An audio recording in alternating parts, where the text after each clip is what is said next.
ମାଛ ଚୋରର ଜ୍ଞାନ ଲାଭ। ଦିନେ ରାତିରେ ଗୋଟାଏ କେଉଟ ଅନ୍ୟ ଜଣଙ୍କ ପୋଖରୀରେ ଜାଲ ପକାଇ ମାଛ ଚୋରି କରୁଥାଏ।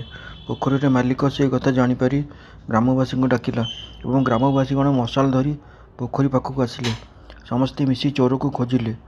ପୋଖରୀର ମାଲିକ ଯେମିତି ପାଟି କରିଛି କାଳେ ଧରା ପଡ଼ିଯିବ, ସେ ଭୟରେ କେଉଟଟି ଜାଲ ଖାଳେ ସେଇଠି ଫୋପାଡ଼ି ଦେଇ ପଳାଇଲା ଓ ବେଶୀ ଦୂର ନ ଯାଇ ଗ୍ରାମ ମୁଣ୍ଡରେ ଥିବା ଶ୍ମଶାନ ପାଖ ଗୋଟାଏ ଝଙ୍କାଳିଆ ଗଛ ମୂଳେ ପାଉଁଶ ବୋଳି ହୋଇ ସାଧୁପୁରୁଷ ବେଶରେ ବସି ରହିଲା। ଏଣେ ଗ୍ରାମବାସୀମାନେ ଚାରିଆଡ଼େ ବହୁତ ଖୋଜାଖୋଜି କରି ଚୋରକୁ ନ ପାଇବାରୁ ଶେଷରେ ହତାଶ ହୋଇ ସେହି ଶ୍ମଶାନ ପାଖ ଗଛମୂଳେ ବସିଥିବା ଛଦ୍ମବେଶୀ ସାଧୁ ପାଖକୁ ଆସିଲେ।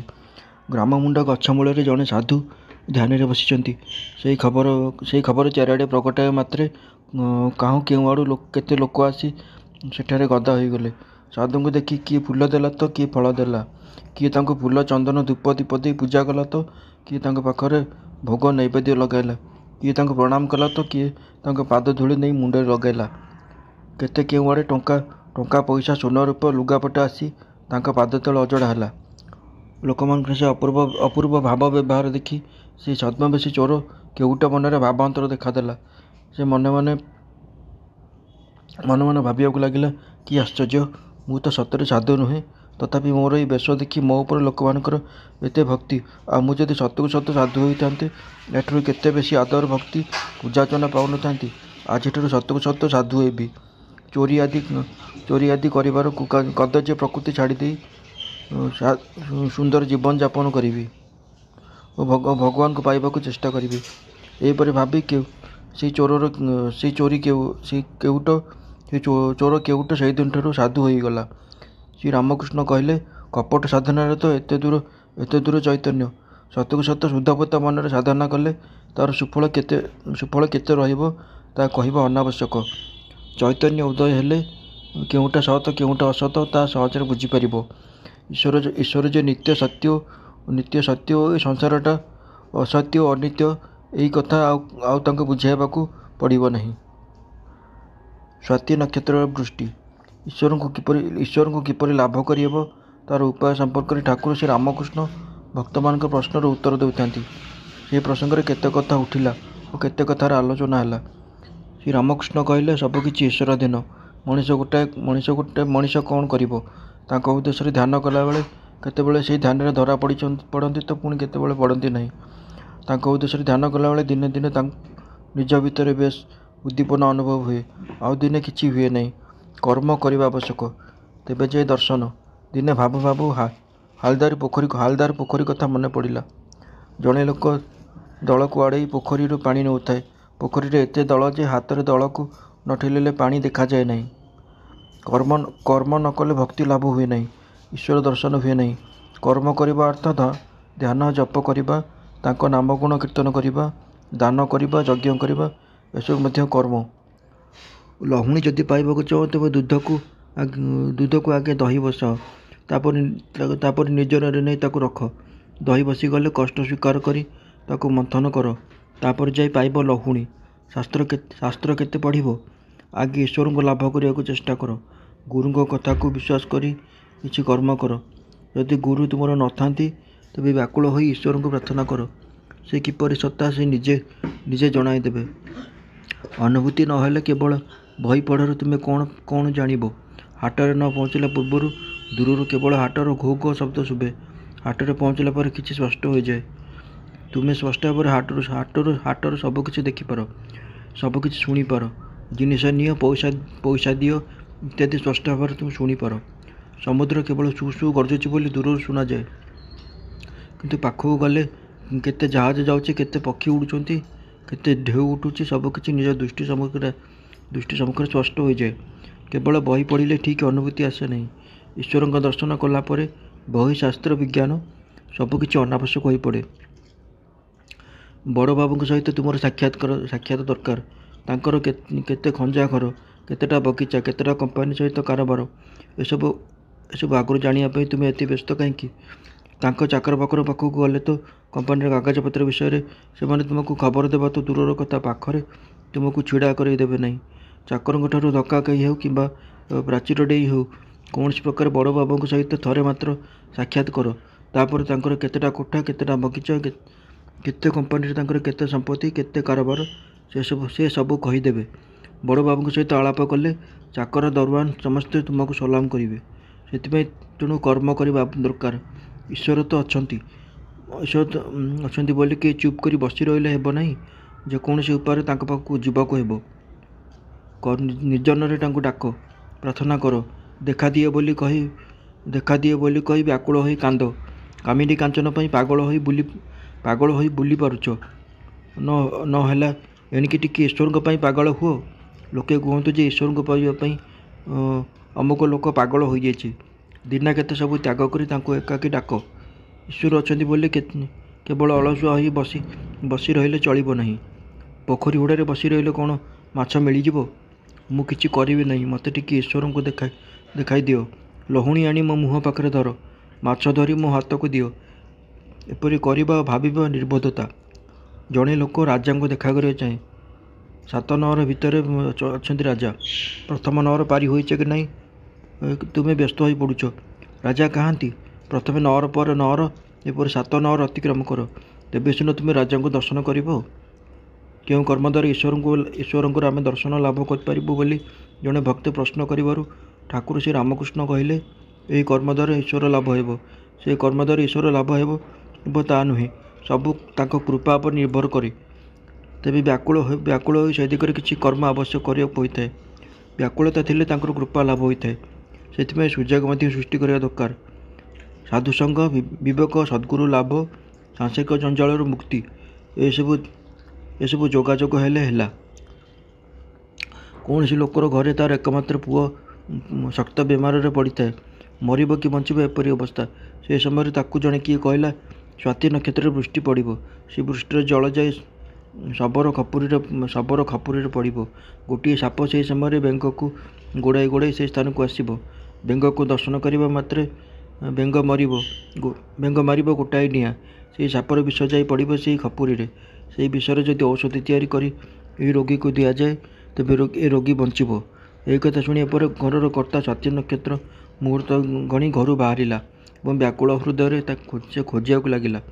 ଏଣେ ମନେ ମନେ ଈଶ୍ୱରଙ୍କୁ ଡାକୁଥାଏ, ଠାକୁରେ, ତୁମେ ଯଦି ଏସବୁ ଯୋଗାଯୋଗ କରିଦିଅ ତେବେ ଯାଇ ହେବ, ନଚେତ ଏହା ସମ୍ଭବ ନୁହେଁ।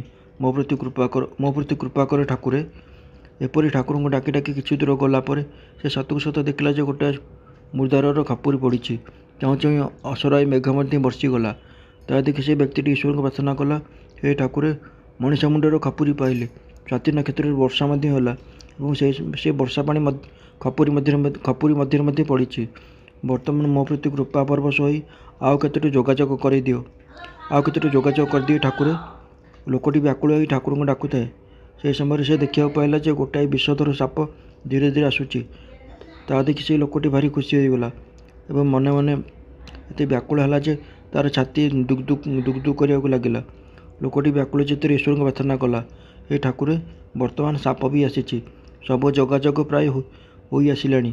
କୃପା କରି ଆଉ ଯାହା କିଛି ବାକି ରହିଲା ସେସବୁକୁ ପୂରଣ କରିଦିଏ ଠାକୁରେ। ଲୋକଟି ଏପରି ବ୍ୟାକୁଳ ଚିତ୍ତରେ ପ୍ରାର୍ଥନା କରିଥିବା ବେଳେ ବେଙ୍ଗଟାଏ ମଧ୍ୟ ଆସିଲା।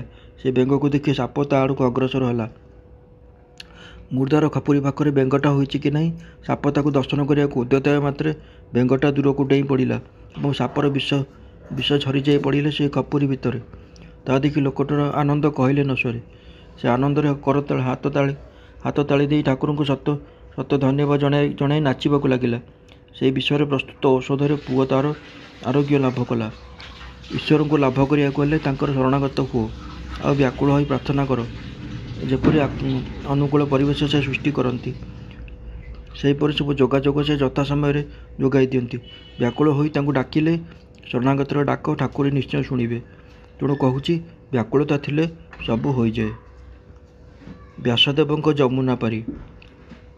ଭକ୍ତମାନଙ୍କ ସମ୍ମୁଖରେ ରାମକୃଷ୍ଣ କଥା ପ୍ରସଙ୍ଗରେ ଗୋଟିଏ ଗଳ୍ପ କହିଲେ। ଯମୁନା କୂଳରେ ଗୋପୀମାନେ ବସିଥାନ୍ତି। ନୌକା ଆସିଲେ ଯମୁନା ପାରି ହୋଇ ଆରପାରିକୁ ଯିବେ ଓ ସେଠାରେ ଦୁଧ, ଦହି, ଲହୁଣୀ ଆଦି ବିକ୍ରି କରିବେ। ସେହି ସମୟରେ ବ୍ୟାସଦେବ ଆସି ସେଠାରେ ପହଞ୍ଚିଲେ। ସେ ମଧ୍ୟ ଯମୁନା ପାରି ହେବେ, କିନ୍ତୁ ନୌକାର ଦେଖା ନାହିଁ। ବହୁ ସମୟ ବିତିଗଲା। ନୌକାର କୌଣସି ସୂଚନା ନ ପାଇ ଗୋପୀମାନେ ବଡ଼ ବ୍ୟସ୍ତ ହୋଇ ପଡ଼ିଲେ। କ'ଣ କରିବେ? ଦୁଧଗୁଡ଼ିକ ସବୁ ନଷ୍ଟ ହୋଇଯିବ। ଶେଷରେ ବ୍ୟାସଦେବଙ୍କୁ ଆସି କହିଲେ, ବର୍ତ୍ତମାନ ଆମେ କ'ଣ କରିବୁ? ଏଣେ ବେଳ ଆସି ଏତେ ହେଲାଣି, ସାରା ପସରର ଦୁଧ ନଷ୍ଟ ହେବାକୁ ବସିଲାଣି। ନଈ ଆରପାରିକୁ ଆମେ ଯିବୁ କିପରି? ନୌକାର ଦେଖା ନାହିଁ।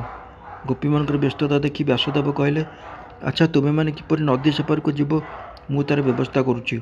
କିନ୍ତୁ ବଡ଼ ଭୋକ ହେଲାଣି। ତୁମେ ସବୁ କିଛି ଖାଇବାକୁ ଦେଇପାରିବ କି? ଗୋପୀମାନଙ୍କ ପାଖରେ ତ ଦୁଧ, ଦହି, ସର, ଲହୁଣୀ, ଛେନା ଆଦି ପ୍ରଚୁର ଥିଲା। ସେମାନେ ନିଜ ନିଜ ପସରରୁ କିଛି କିଛି ବ୍ୟାସଦେବଙ୍କ ହାତକୁ ଦେଲେ ଏବଂ ବ୍ୟାସଦେବ ମଧ୍ୟ ସେସବୁକୁ ଆନନ୍ଦରେ ଖାଇଲେ।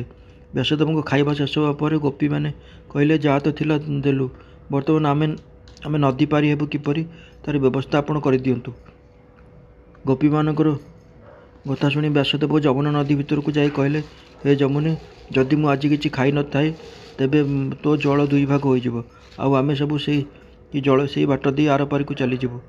ବ୍ୟାସଦେବଙ୍କ କଥା ସରିଛି କି ନାହିଁ, ଯମୁନା ନଦୀର ଜଳ ସତକୁ ସତ ଦୁଇ ଭାଗ ହୋଇଗଲା। ଗୋପୀମାନଙ୍କର ବିସ୍ମୟର ସୀମା ରହିଲା ନାହିଁ। ସେମାନେ ଅବାକ ହୋଇ କିଛି ସମୟ ଚାହିଁ ରହିଲେ।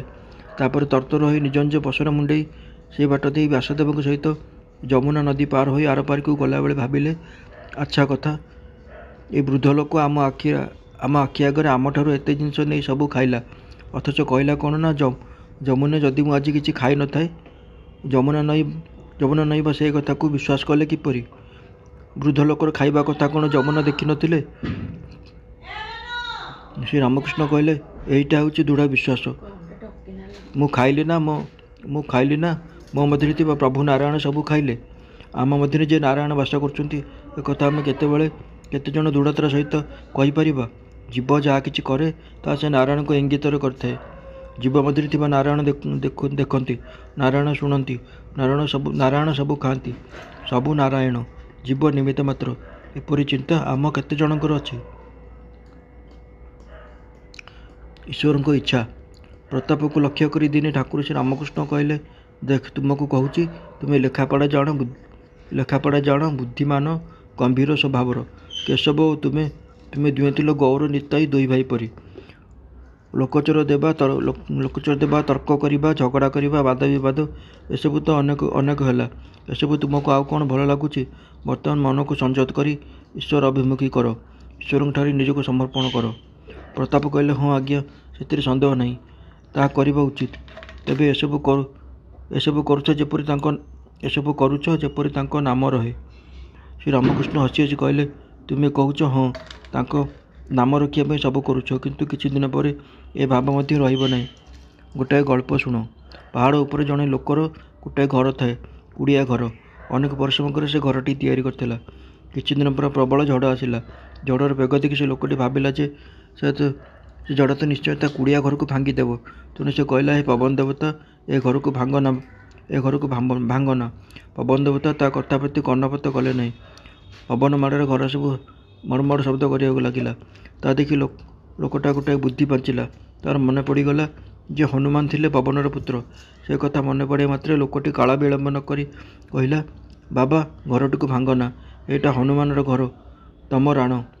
ତଥାପି ଘରଟା ମଡ଼ମଡ଼ ହେଉଥାଏ, ସତେ ଯେପରି ଘରଟା ସଙ୍ଗେ ସଙ୍ଗେ ଭାଙ୍ଗି ପଡ଼ିବ।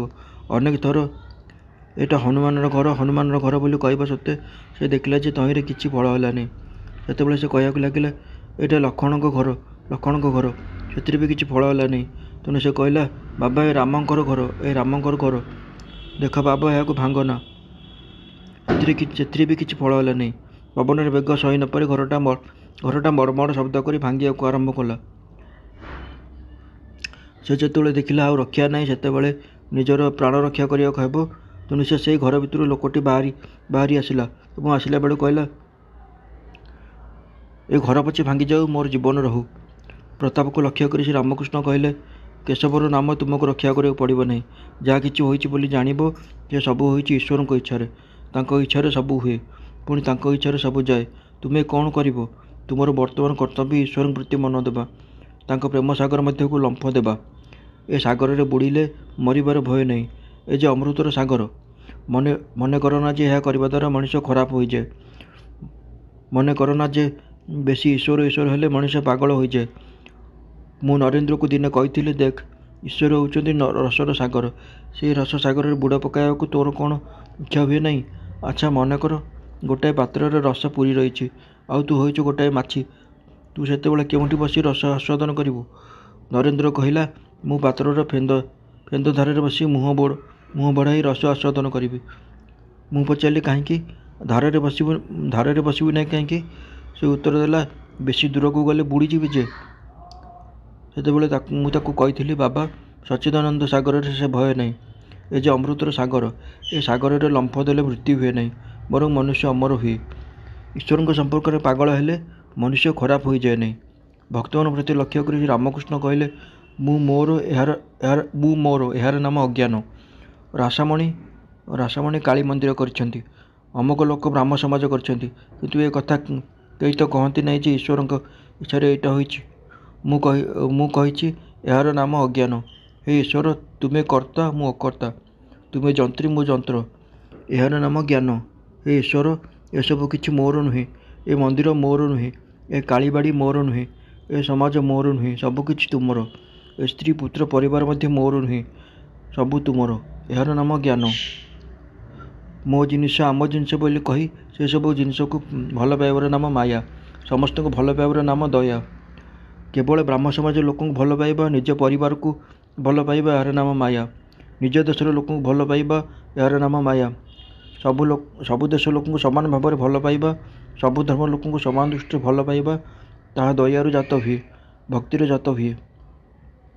ମାୟାରେ ମନୁଷ୍ୟ ବଦ୍ଧ ହୋଇଯାଏ, ଭଗବାନ ପ୍ରତି ବିମୁଖ ହୁଏ, ଦୟାରୁ ଈଶ୍ୱର ଲାଭ ହୁଏ।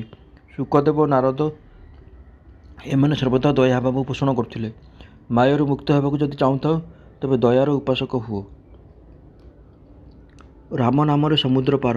ଦିନେ ଠାକୁର ଶ୍ରୀ ରାମକୃଷ୍ଣ କହିଲେ, ସଂସାରରୁ କିପରି ଉଦ୍ଧାର ଲାଭ କରିପାରିବେ, ସେଥିପାଇଁ ସଂସାରୀ ଲୋକଙ୍କ ପାଇଁ ନିଶ୍ଚୟ ଉପାୟ ଅଛି। ସେହି ଉପାୟ ଅବଲମ୍ବନ କଲେ ସେମାନେ ନିଶ୍ଚୟ ଭାବରେ ସଂସାର ସାଗର ପାର ହୋଇପାରିବେ। ଉପାୟ ହେଲା, ଯେଉଁମାନେ ମଝିରେ ମଝିରେ ସାଧୁସଙ୍ଗ କରିବେ ଓ ନିର୍ଜନରେ ବାସ କରି ଈଶ୍ୱର ଚିନ୍ତା କରିବେ ଏବଂ ଈଶ୍ୱରଙ୍କ କଥା ଆଲୋଚନା କରିବେ, ଈଶ୍ୱରଙ୍କ ନିକଟରେ ପ୍ରାର୍ଥନା କରିବେ, ହେ ଈଶ୍ୱର, ମୋତେ ଭକ୍ତି ଦିଅ, ବିଶ୍ୱାସ ଦିଅ। ଈଶ୍ୱରଙ୍କ ପ୍ରତି ବିଶ୍ୱାସ ଆସିଗଲେ ସବୁ ହୋଇଗଲା। ବିଶ୍ୱାସଠାରୁ ବଡ଼ ଆଉ କିଛି ନାହିଁ। ବିଶ୍ୱାସର ଯେ କେତେ ଶକ୍ତି, ତାହା ତ ତୁମେ ସବୁ ଜାଣିଛ। ପୁରାଣରେ ବର୍ଣ୍ଣିତ ହୋଇଛି ଯେ ରାମଚନ୍ଦ୍ର ହେଉଛନ୍ତି ସାକ୍ଷାତ ପୂର୍ଣ୍ଣବ୍ରହ୍ମ ନାରାୟଣ। ଲଙ୍କାକୁ ଯିବା ପାଇଁ ତାଙ୍କୁ ସାଗର ମଧ୍ୟରେ ସେତୁବନ୍ଧ ବାନ୍ଧିବାକୁ ପଡ଼ିଥିଲା। ଜଣେ ଲୋକ ସମୁଦ୍ର ପାରି ହେବାକୁ ବସିଥାଏ। କିପରି ବିଶାଳ ସମୁଦ୍ର ପାରି ହେବ ସେ କଥା ଭାବୁଛି, ସେହି ସମୟରେ ବିଭୀଷଣ ତା ପାଖକୁ ଆସି କହିଲେ, ତୁ ଲୁଗା କାନିରେ ମୁଁ ଗୋଟାଏ ମନ୍ତ୍ର ଲେଖି ଦେଇଛି। ସେହି ମନ୍ତ୍ର ବଳରେ ତୁମେ ଅକ୍ଳେଶରେ ସମୁଦ୍ରର ପାଣି ଉପରେ ଚାଲି ଚାଲି ଆରପାରିକୁ ଯାଇପାରିବ। ତେଣୁ ବିଶ୍ୱାସ କର, କିଛି ଭୟ କର ନାହିଁ। ଏହା କହି ଗୋଟାଏ ପତ୍ରରେ କ'ଣ ଲେଖି ସେହି ଲୋକର ଲୁଗା କାନିରେ ବିଭୀଷଣ ତାକୁ ବାନ୍ଧିଦେଲେ। ବିଭୀଷଣଙ୍କ କଥାରେ ବିଶ୍ୱାସ କରି ଲୋକଟି ସମୁଦ୍ର ପାଣି ଉପରେ ବେଶ ଚାଲିବାକୁ ଲାଗିଲା। କିଛି ଦୂର ଯିବା ପରେ ବିଭୀଷଣ କି ମନ୍ତ୍ର ଲେଖିଲା ତାହା ଜାଣିବାକୁ ଲୋକଟିର କୌତୂହଳ ହେଲା। ସେ ନିଜର ଲୁଗା କାନି ଫିଟାଇ ବିଭୀଷଣ କ'ଣ ଲେଖିଛନ୍ତି ତାହା ଦେଖିଲା। ବିଭୀଷଣ ପତ୍ରଟିରେ କେବଳ ରାମ ନାମ ଲେଖିଥିଲେ। ଲୋକଟି ତାହା ଦେଖି ଭାବିଲା, କ'ଣ ଖାଲି ରାମ ନାମ ଲେଖିଛନ୍ତି? ମୁଁ ଭାବିଥିଲି ସେ କିଛି ମନ୍ତ୍ର ଲେଖିଛନ୍ତି ବୋଲି। ରାମ ନାମର କ'ଣ ଏପରି ଶକ୍ତି? ଅସମ୍ଭବ। ଲୋକଟିର ମନରେ ଅବିଶ୍ୱାସ ଦେଖାଦେବା ମାତ୍ରେ ମନ୍ତ୍ର ଆଉ କାମ କଲା ନାହିଁ। ଲୋକଟି ସେଇଠି ପାଣିରେ ବୁଡ଼ି ମଲା। ଶ୍ରୀ ରାମକୃଷ୍ଣ ବୁଝାଇଲେ, ଯାହାର ଈଶ୍ୱରଙ୍କ ଉପରେ ଦୃଢ଼ ବିଶ୍ୱାସ ଥାଏ, ସେ ଯଦି ମହାପାତକ କରିଥାଏ, ଗୋ ବ୍ରାହ୍ମଣ ସ୍ତ୍ରୀ ହତ୍ୟା କରିଥାଏ କି ଅନ୍ୟ କିଛି ମହାପାପ କରିଥାଏ,